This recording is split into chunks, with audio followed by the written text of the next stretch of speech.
viewers, there's no question that camera sales are in a disastrous decline. And in a recent video, my friend Paul, on his Call Me Chato channel, suggested that YouTube was, in fact, the savior of the camera industry.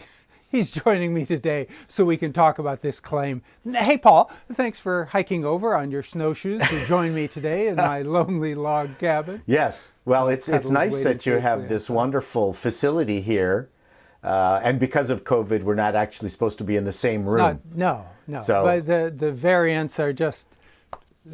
stop looking at Paul. So you're upstairs and I'm downstairs in your basement. Something like that. Yeah, something like that. Yeah.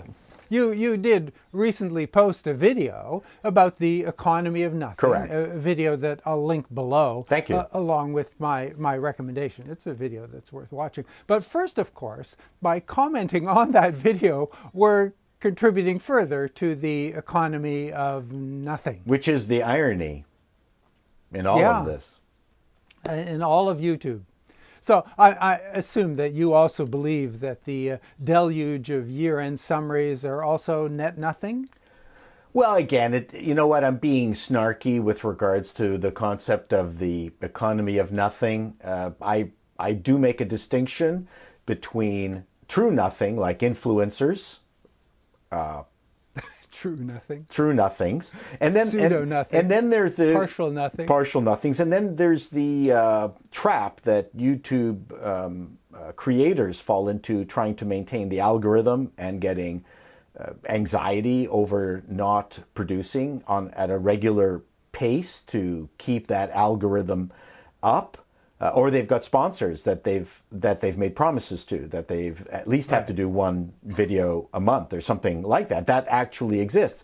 So you end up making a substandard product just to keep the algo going. So then a very legitimate, a good excuse for a channel devolves into the economy of nothing just to maintain their place in the YouTube hierarchy. Yeah. And like, who takes a break? I mean, everyone is scared to death. Network television, you did 24, 28 half-hour sitcoms, and then the rest of the year you took a break. Well, who does that in YouTube land? It's like, I gotta just break, huh? You nuts?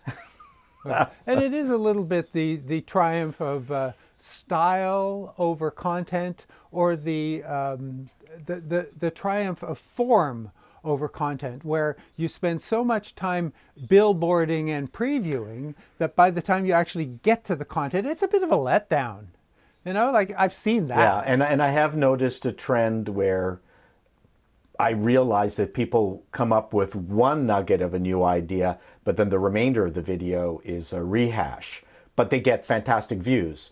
Because you got to get over 10 minutes to get your mid-roll. Well, that's true. That's true. I mean, I've really tried hard to make my entire videos original, but now I found out that I don't really need to. The first 2 minutes are enough. But there are more intriguing. Yeah. So let's get to the subject of this video. But just a minute, because I do want to plug you a little bit. Oh, so there are more intriguing videos on your channel, like you recently talked about Mac OS and Finder. But let's get to our topic, because if I do mention premature ejection, I'm sure I'll lose any viewers that did make it this far. Hopefully they get to see that video. I again recommend it. So, is YouTube really the one bright spot on the camera horizon? Like, do you have any factual facts? And well, many don't. I'm willing to accept statistics as fact to back up this kind of fanciful claim that you made in that video. Well, I mean, I think YouTube is the land of assertions. I don't have to produce anything substantial in terms of facts or figures on YouTube. But we've batted around the notion that with 2010, 110 million cameras were sold, and now 9 million cameras are sold each year, and maybe dropping. And I'm trying to think of what else is sustaining it. Do you have an idea of what else it could be other than YouTube? Well, I think that there just remains a general interest in photography. There are always people who would like to take photographs. I don't think like, to me, it just seems like it's a popular fiction to say that, like it's becoming a little bit of a meme, but it's an urban myth. Like that VHS was was so successful thanks to porn, but there's not a single fact or statistic that supports that. Actually, no, that's not true. I saw the Matsushita annual report decades ago that actually outlined specifically that it was their duplication of porn that rocketed the VHS business for them. Yeah, really? Yeah, it was in their year-end report. I read it. Again, I think that they're making that up. Why would Matsushita? Because it's an interesting concept to talk about, but I don't think that's a realistic assessment. That people bought home video recorders just so that they could duplicate. No. The key was back when duplication was illegal for anybody or difficult to do, except for Sony and Matsushita. I'm not pronouncing it right. JVC. Matsushita is actually Panasonic, but never mind. So the VHS consortium, Sony absolutely said they would not duplicate porn, whereas VHS said they would. So that's where it was, not home recording. Sony didn't make it impossible either. No. But I'm talking about mass distribution. So, but let's get off that topic. Let's get on to the topic at hand. And so the point is, because I think it's the same kind of thing. I think there's a popular fiction, but the reality is that camera sales are in the dumpster. That there's no, that there's no bright light on the horizon. So what's keeping it afloat? Except for people, photographers and people videography. Videography has now become huge. Cameras are now all hybrid. There's no more DSLRs. Yes, DSLRs have died. Unfortunately, for many of my viewers who would love to have just a very simple, straightforward camera. Actually, whether it's DSLR or mirrorless, but they want a camera that doesn't do video. And I've mentioned this in some of my reviews I remember recently, that video for many people is just a distraction. Is not something. But it's a checkbox item. Useful. Yeah, well, but like having a large screen in your car that you can touch with your snotty fingers. That's now become a checkbox item. Do we really need large screens in cars that you touch with your sputum-riddled digits? Not getting in your car anytime soon. You don't want to touch my screen. I agree. There's a lot of things I don't want to touch, but this is not the time to talk about that. But there are. So first of all, so it's only YouTube, because clearly for TikTok or for Instagram or for wherever else you're posting that's your phone. video. That's your phone. It's a phone, right? It's not. It has nothing to do with cameras. So and I agree that we are part of the YouTube demographic that feels some kinship and value with high quality video and cameras. But I don't think it's a good observation. That is, but it's not. I don't think something that is endemic to YouTube. Although some people feel that it is. Well, I mean, how much do we need 8K video for YouTube? Why are people shooting? Why are some of the top YouTubers shooting on 8K cameras? Because they can? Yeah. And no one would have known about it. Because it seems to give them, a higher quality. But quality is not what sells. Right, because this video is a clear example of that. I didn't mean quality of content. I meant quality of the video. But there's always been a race for, the bottom? Camera users have been part of the geekerate, right? I mean, they talk about the different lenses and I mean, there's an awful lot of still camera reviews or the how can I say, the still component of cameras, they're being reviewed on YouTube, right? You're well, no, you're both still and video. What would you say? Are you more video now? Well, my practice is mostly video, but I think that the subject of my YouTube videos is mostly stills. Okay. And, you know, it's just me. I would like to present a high quality video. It is something that is part of my practice. It is something that is part of the enjoyment that I get from being a YouTube creator, that I do use a good quality camera and I create what I feel are good quality videos. It's certainly not the best that it could be, but if your videos were in 8K, you'd get way more views. Yeah, absolutely not. In fact, I don't know why I do them in 4K, other than, again, it's a conceit that I have for how I would like to present myself to my audience. I don't think there's anybody who cares whether or not my videos are in 4K. I took a look at some of the original videos that I shot on my Canon T4i, and they look shockingly good, and I don't think anybody would really realize that I've upped my camera gear much, really. I mean, that was a pretty good camera. I mean, the thing that bothered me was, you know, the fact that it would time out and the mirror would flip down, although you could change that in a setting, but then you burn through your batteries like crazy on that camera.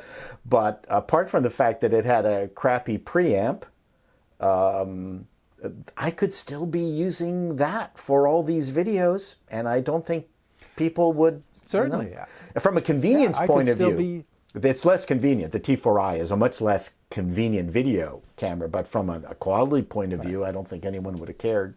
Well, I could go back to the first camera that I used, the Sony VG20, and I'm sure no one would notice or say anything. Well, so what's driving? So there we go. What's driving it? It's not fair to say. The camera gear you're using right now is because of YouTube. 3 years old. The camera you've got right now? Yeah. Well, I'm actually. And I see no reason to upgrade. Sure, and I'm actually shooting this on my G85, which is my permanent camera for this setup, so I don't have to move it around, which is wonderful. It's fantastic, and it's shooting in 4K, and it shoots really good video. But there is that anxiety that I should be maybe shooting on a Sony FX3, and you get that. Gosh. No, right? I mean, that is. Do you really? I think it's a bit in there. No. It's. Do you have trouble falling asleep at night because you're not shooting on a? Yes. Yeah. No.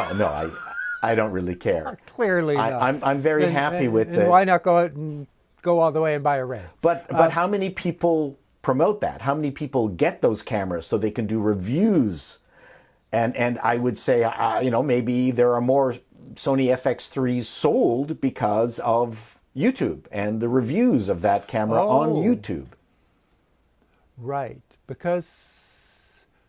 And I'm not necessarily saying because of YouTubers. YouTube... I'm not saying it's necessary for people to be using it for YouTube, but you've got reviewers who are selling it to, let's say, wedding photographers. YouTube, I think now, replaces a bunch of things that used to be where we got our information about cameras, and where those of us who get excited about a technology product and would want to buy a technology product would go.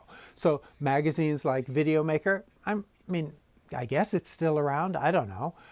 There certainly aren't the camera stores to go drop into and try things that there used to be. In fact, going to a camera store and trying things has become impossible. The staff is so lacking in knowledge, and they're unwilling to take a camera out of the box to show it to you. So YouTube is in fact one source of information, and I'd say that in some ways YouTube has replaced advertising as a place where we go to find out information about new products. So if that's what we're talking about, I could support that. I think that's one. I think that's one aspect. I mean, and they're also getting free advertising. They used to have to buy advertising in magazines, Now Yeah. they get free advertising from you because you're doing cameras. I do very few little camera Yep. videos, but you get paid by YouTube to by my viewers. by the Right. viewers through the advertising that YouTube sells on your channel. So the camera Which is kind manufacturers of manufacturers just have to put out a press release and Well, and lend me a camera. and lend you a camera, and it's done. But there's other channels that take the press release and then turn that into 30 videos of rumors and oh my God, and that's the economy of nothing. That's the economy of nothing. The BS But side of things. Well, and people who want to buy cameras from press releases are welcome to do so. And Correct. As for the camera company not paying me, I'm actually much happier with that arrangement, because if they were paying me, and it's slightly problematic enough that they actually lend me the camera. I wish that there was enough revenue in this channel that I could buy cameras, but that gives me the opportunity to be honest. That gives me, my allegiance is to my viewers. I think YouTube, I don't know whether it's a chicken and egg thing, has also increased the anxiety for new cameras all the time. No. I think so. People buy a camera, but oh no, I got to get the latest one. Well, that's always been true of some people in some categories. Sure, but I think it's worse now. YouTube has come. Is it? I think so. I think no. There are always some of us who are so tech hungry that we're searching out this information, whether it was in a magazine or at the camera store, or now on YouTube, and that's what makes us anxious Sure. or interested or about. Excuse me. And that's what makes us anxious or interested or about to go out and buy a new camera. And that's valid. You're performing a service. I don't think there's any, but I don't think that YouTube creates that anxiety in creators. I think that in general, what you find from your audience is that they don't notice, and and there are always a few who do. It is just not fair to generalize, to put everybody in that boat, because there's always a small percentage who do want to comment on some aspect of my video, that I'm slightly soft, that my eyebrows, whatever it is. They're not really talking about the content, they're talking about the video. So I'm not sure that there's any big drive from YouTube or from my viewers to produce higher quality videos or to produce videos with newer cameras than the ones that you and I might be using. I think it's driving it a bit. I don't think that's the driver. I don't think. I think so. I mean, there's no wedding photographers that are shooting on DSLRs probably anymore. They've got mirrorless cameras you can't shoot a wedding anymore on the GH5 because the focus sucks on it. The autofocus sucks, and now you have to have a Sony A something or other, because the focus is good and probably helps your throughput in trying to get a decent wedding video together. But I mean, crutch for amateurs. Wow. Yeah, but I mean, the crutch has become so good that it's actually fairly handy. But notwithstanding that, I've done I don't big videos without autofocus. But You don't need autofocus to do a proper video. But you've got Potato Jet, and you've got all these people who do fantastic iPhone do, and Richard, I can't remember his last name. Just doing fantastic videos on drones and the stuff you can get, and the anxiety of still being in micro four thirds. Oh my God, you're not gone full frame yet? Are you nuts? You're in a loser format, man. That's your peers. That's not your viewers. That's not YouTube. That's the a peers, sure, kind of but it's the pressure. peers who are buying the cameras is my point. I'm not saying that necessarily people out there are wholesale buying new cameras constantly. I think if you take a look at Flickr or some other service, I saw it not too long ago. There's still a crap ton of people who are shooting on D700s or whatever. People are not giving up their old cameras en masse. Not a crap ton.